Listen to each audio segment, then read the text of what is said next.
अगर आप भी चाहते हैं नए वीडियो एवं नए ऑडियो देखने एवं सुनने के लिए तो हमारे गोल्ड स्टूडियो चैनल को सब्सक्राइब जरूर करें एवं बेल आइकन दबाना ना भूलें।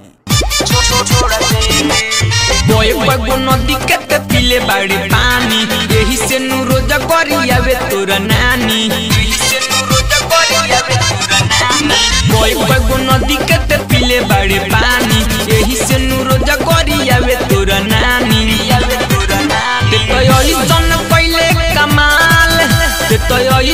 पहले कमाल रे कोवड तोड़ देले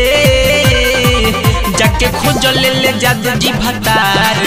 जाके खोज ले जादू जी भतार कि बाबू सक छोड़ देले जाके खोज ले जादू जी भतार कि साहू जी के छोड़ देले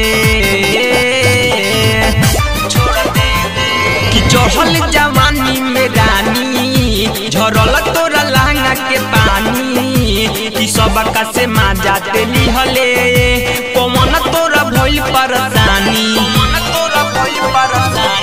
भरल जवानी में रानी झरल तोरा लहंगा के पानी कि सबका से माँ जाते लिहले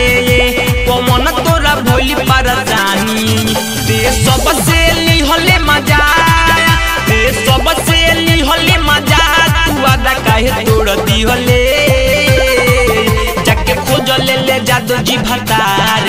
जाके खोज ले जादू जी भतार कुशवाहा जी के छोड़ देले जाके खोज ले जादू जी भतार साहू जी के छोड़ देले